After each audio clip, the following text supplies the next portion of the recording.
Good evening, CR. My name is Ken, and I am a grateful, dependent believer in Jesus Christ who struggles with alcoholism and addiction. And we are just waiting for a few minutes for people to kind of get online. I see people joining right now. Just say hello. Hey, there's Bonnie Cat. Hey, Bonnie. We love Bonnie. Miss Hey, Jared. seeing you, Jared. It's great to have y'all on tonight. We have a talk that we've been bouncing around for a little bit, but the thing that we're excited about is getting ready for the summit season. We are so ready for the Celebrate Recovery Come Rejoice online summit. It's going to knock your socks off. There's so many great presentations that are going to be done.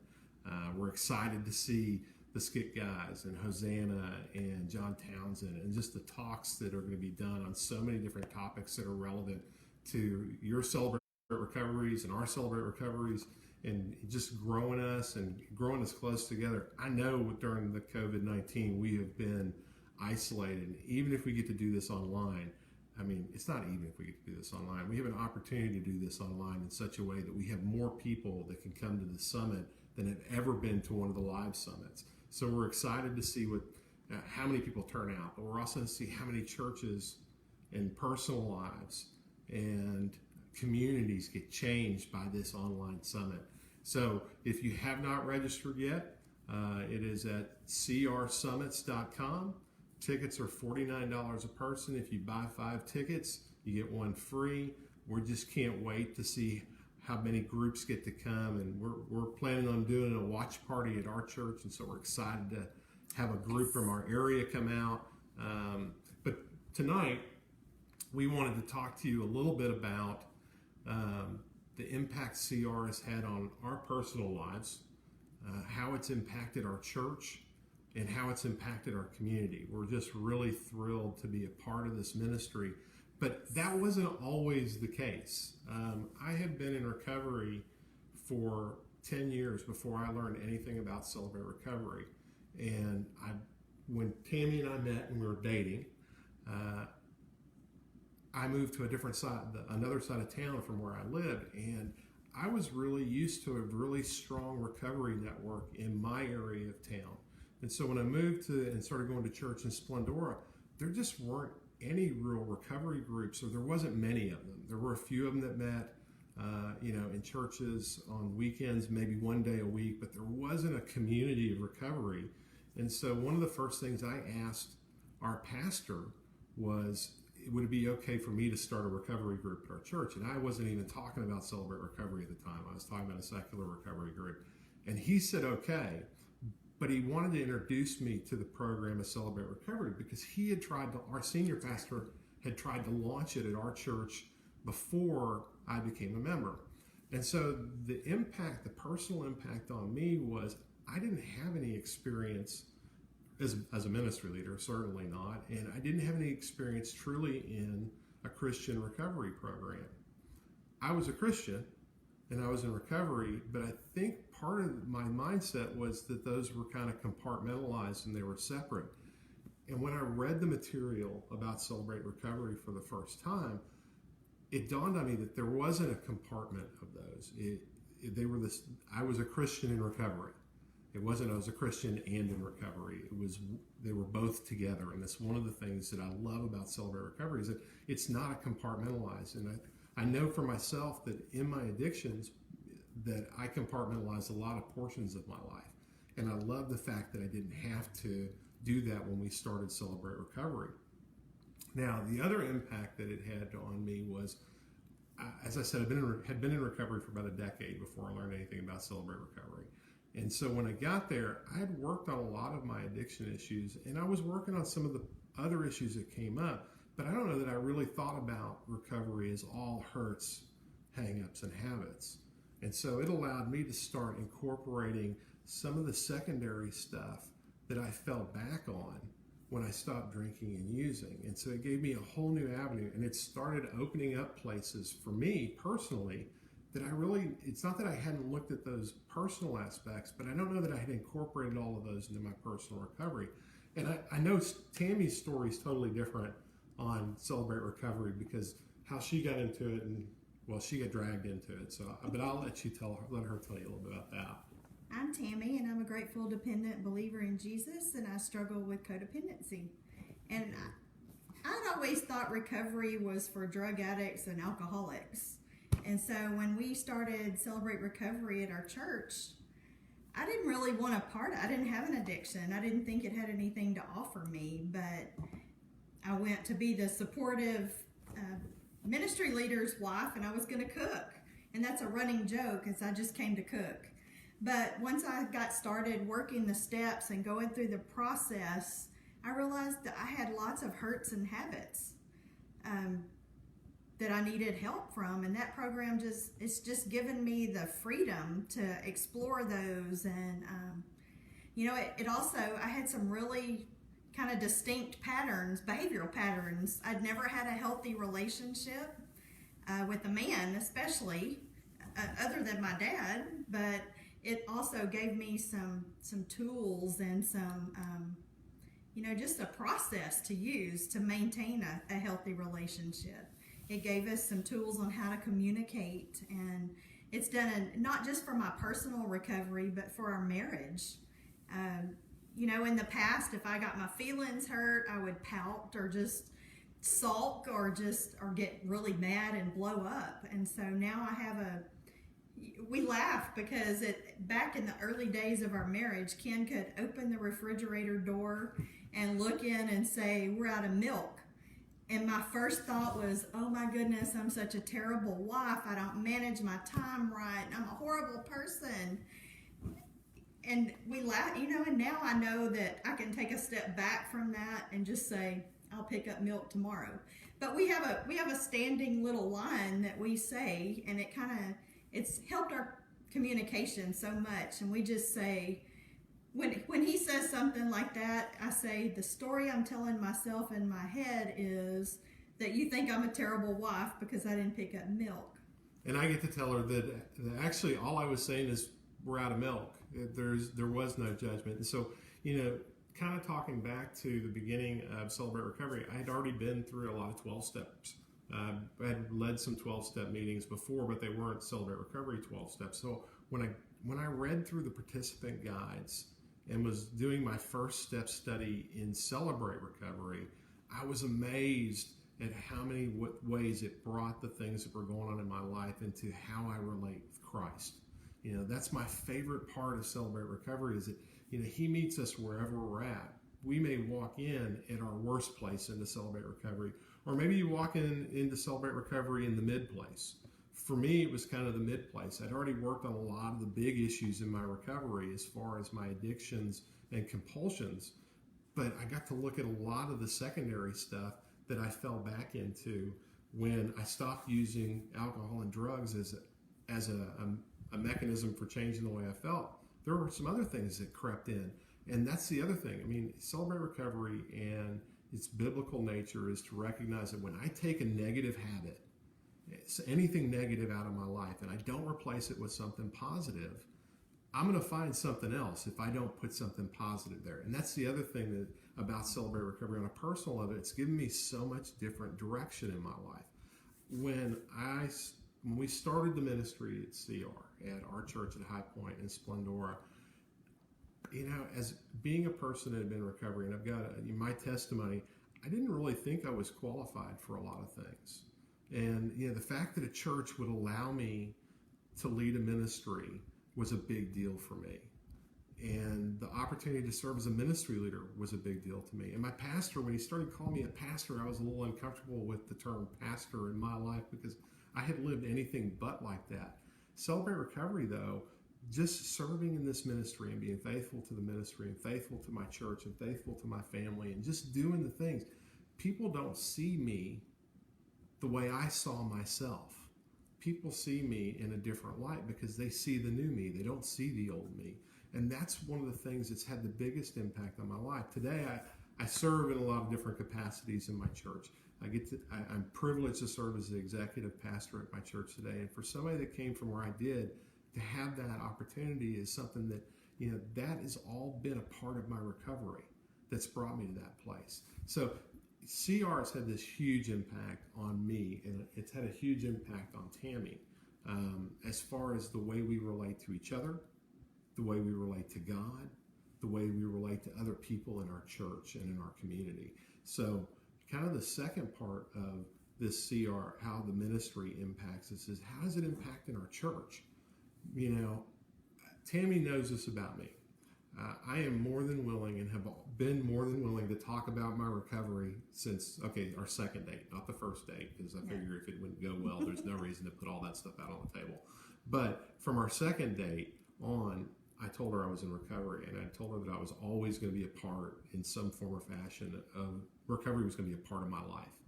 And it's remained that, and I still hold that true to my life. But when I got to our church, and when we became members of our church, and I was talking to my pastor about it, it seemed like, we're not a huge church. We're in a small town. So if you're in a big church or a small church or a little town or whatever medium size you're in, this works. It doesn't matter what size you're in. So we're in a small town. It's about 2,200 people. Our church is, about 600 people. So we're just a mid-size. We're not a monster church, and we're not one of the smallest churches. But I told my pastor after we got there, I said, look, I know that addiction, not even all the other hurts, habits, and hang-ups, but I know addiction impacts 1 in 4 people. Whether it's the person that's the addict or it's the person that's the family member or whatever, those impacts are real. And I'm willing to talk about it. But when I told my pastor, I said, who else in our church would be interested in this? Because either you have the healthiest church I've ever attended in my entire life, or we got a lot more people here that have some struggles that haven't been stated or haven't been put out on the table. And we want to make sure, I want to connect with those people that want to serve in this ministry, because Celebrate Recovery, one of the coolest aspects of it is that it will take you from wherever your bottom is or whatever you're struggling with, and it'll take you through this recovery process to where you find out that you have other gifts that God wants to use. There's other places and capacities that He wants you to serve in. And so our church over the years, from me being the only person talking about Celebrate Recovery and recovery in general, look, we are on a freeway and we have an LED sign outside. And on every rotation of that sign, there in 2-foot letters, it says Celebrate Recovery Tuesday night. We get more people, and we get more people that come to the Celebrate Recovery because of that sign, and they don't even have a clue what Celebrate Recovery is. We had a lady she passed our church every day to go to work. And she said, I never saw anything else on your sign other than Celebrate Recovery Tuesday night, 6:15. She said, I saw it in the morning when I went to work, and when I drove by in the afternoon coming home. That's all I ever saw. And then her son got in some trouble, and she said, I don't know what it is, but God's telling me that's where we're supposed to go. And so just those little types of things have kind of transformed our church. The other thing about it is, I have an incredibly supportive senior pastor. He was the one that presented us to Celebrate Recovery to Tammy and I. And so he had wanted to get it started. And so he already knew that the program was what the benefits were. And that was a great place for us to start. But it also allowed him, since he wanted the program, our church talks about it from the pulpit. The literature, our group meets in our lake room on Tuesday nights, but our literature and our banners for Celebrate Recovery stay up all week long. So anytime somebody walks into our church, they are going to see Celebrate Recovery. It's a part of the DNA of our church. People know that they can come there and they can be broken, and it's safe. It's okay. It's okay to be one of the broken people. I know that we talk about those people and Celebrate Recovery sometimes, and I know that sometimes at churches, that was probably my big fear when we started at our church, was that, if nobody's talking about it, we're automatically going to be those people. And so the more we talk about it in our church, and the more open we are about it in our church, the easier it is to see that those people are us. And there aren't any really those people. There's just broken people, and that's everybody in our church. And so if they're not ready for it, or they're not interested in it, or they don't think they need it, it's always going to be available to them. And those are the other stories that are huge impacts from our church, because everybody knows it's there. Even if they don't need it right now, they know when they need it, it's still right there. Our Celebrate Recovery group cooks breakfast for our church every Sunday morning. And we're not talking just a little bit of breakfast. It started that way. Yeah, it started out just pancakes and sausage, and it has morphed into, and we called it the CR value meal.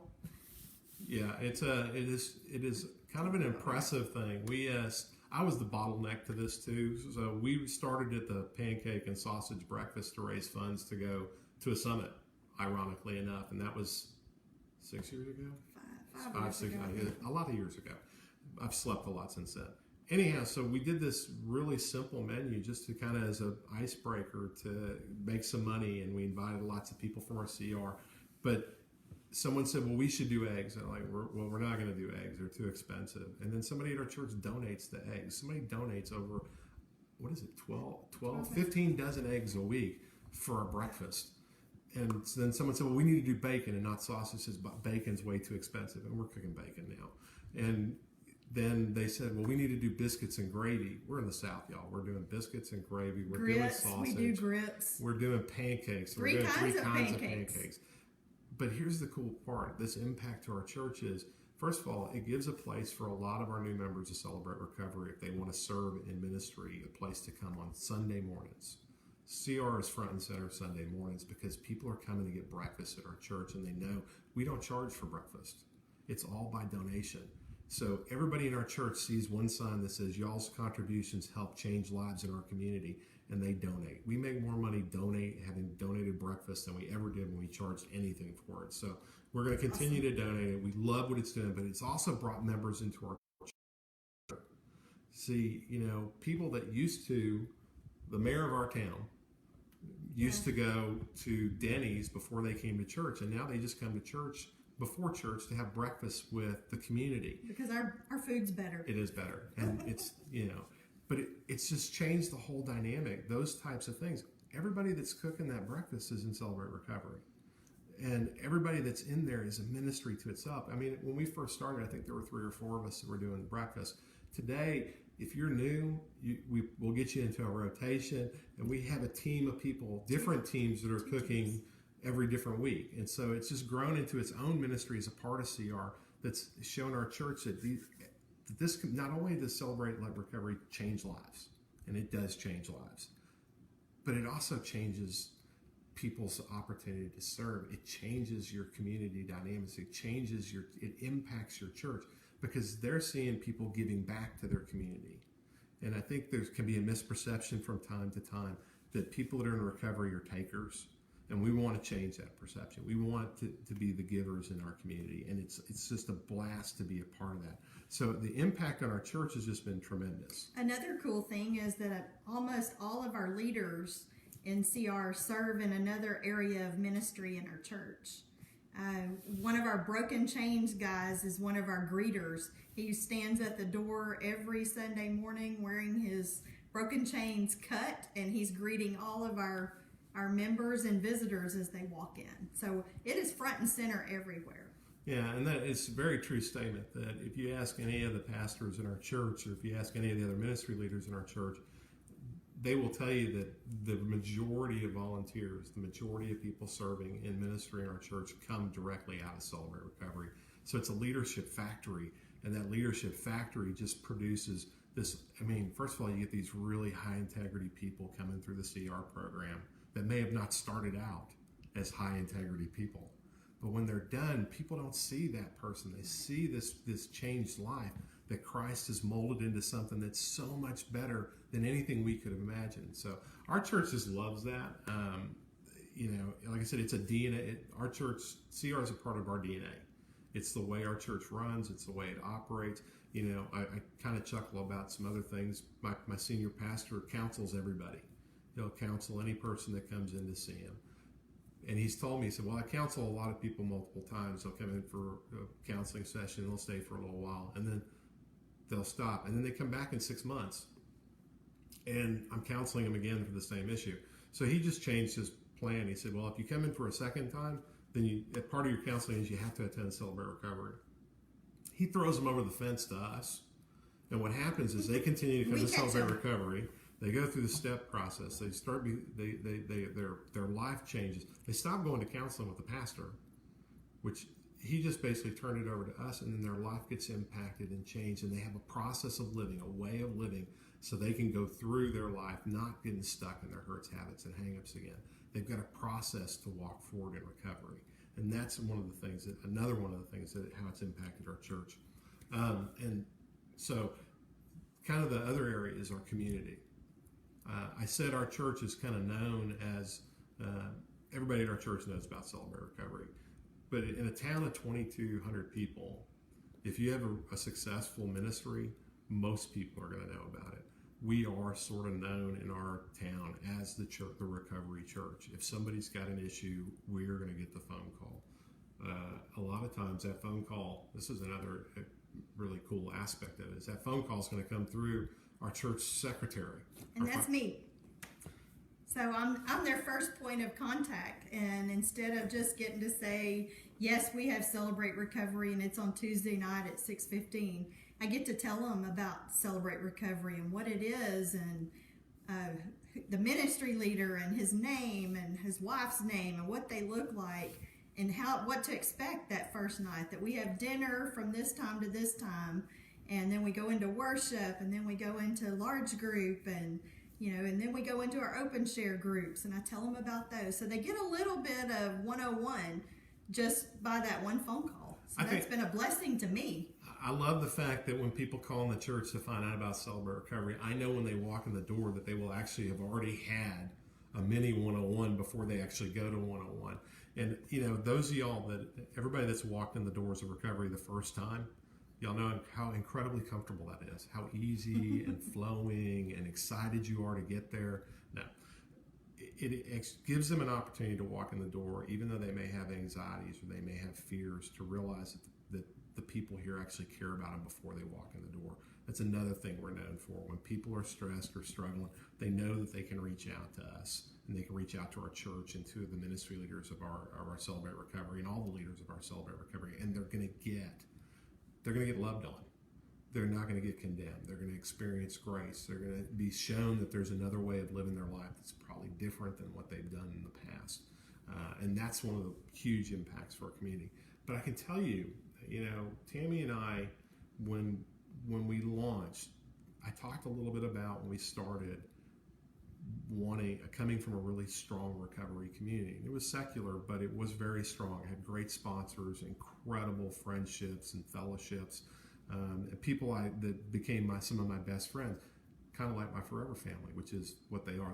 They're my forever family too.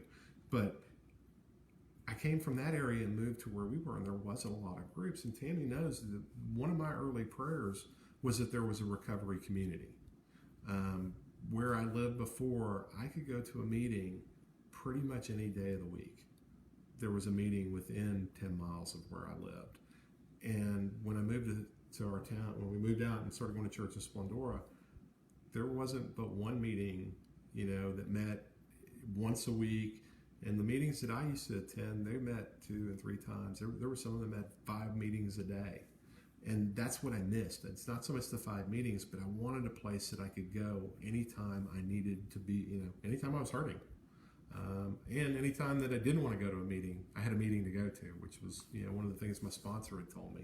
So I wanted that community to grow. And I knew it was going to be a slow process, but it starts with really small beginnings. There's a scripture that says, don't despise the small things. God delights in small beginnings, in beginning a new thing. I love when I see what's happened in our community today. We were the first church within about, I'm going to say 10 or 15 miles of where we were at to have a Celebrate Recovery. There were 3 other groups that were south of us pretty substantially. And I remember when new people would come into our group, one of the things that I would talk to pastors about in our area, they were really reluctant to send people to our church. They were afraid they were going to lose their members to our church because we had a recovery program. Basically, they were worried because they were going to get fed at our church that they were going to leave their church. And there's nothing further from the truth for me. My perspective is all I want you to do is get healthy enough to take it back to your church and launch it there. And we can do anything we can to help you with that. We can show you how the training conferences that Celebrate Recovery puts on helps you get your group started. We can show you what the summit's going to teach you. We can tell you about the things that have impacted us, and we can tell you about the mistakes we've made and the way, because we've made them all. We've made just about every mistake you can possibly make, and that's being able to even talk to churches about that. The first one we launched out from our church, the group came, they attended a step study at our church. We kind of incorporated them into our leadership so they could see what the leadership looked like. And when you go to the summit, you'll hear more about the team process, but what a team was. And then we sent them back. And then we had people that would help go teach some lessons while they got kicked off, and basically send testimonies and those types of things. And so the first group launched 7 miles down the road from us, and then a year later another group launched just further up the freeway, because you had to drive 100 miles north before that to get to the next CR group. So now there's 2 groups just 7 miles around us, another group 5 miles south of us. They've all been planted. And so the recovery community that I was praying for back in 2006, I think we've planted probably about 10 CR groups from the group in Splendora, maybe more. But the really cool thing is that I can go to a meeting 7 days a week, and I never know which day I'm going to need that meeting. And so the community of Celebrate Recovery has really grown in our area, and it's becoming a name that people recognize from other churches. So the community is growing, but so it kind of starts self-feeding itself. When people realize that there's a place they can come where they're going to experience Christ's grace, they're going to experience His love and His mercy, and they're going to feel at home. When they're going to have a place that they can land, that they feel at home, they're going to come, and they're going to share it. They're going to share it with other people. So one of the things that Tammy and I love about the other community-wise, when I first got into CR, I already knew how to run my meetings. I just needed a coffee pot, an ashtray, a big book, and another person with a grudge. There's a lot more to Celebrate Recovery than that, and there's a lot of great reasons for there being more. It's a much more impactful ministry than what I went through, and it grows me in a lot of different ways. But you're going to want to get some training, just to have the impact on your personal life from a ministry standpoint, and from a church standpoint, and from a community standpoint. You really do need to go to the summit. That was one of the greatest experiences. It changed my perspective on how we were running our ministry and what the best way to run the ministry. And it realized that we were making some mistakes, and we didn't have to, because one of my favorite sayings is I would rather be wise than smart. Smart's when you learn from your own mistakes. Being wise means you're going to get to learn from other people's mistakes. I'm not going to live long enough to make all the mistakes. I certainly am not going to make them in ministry, so there's plenty to make.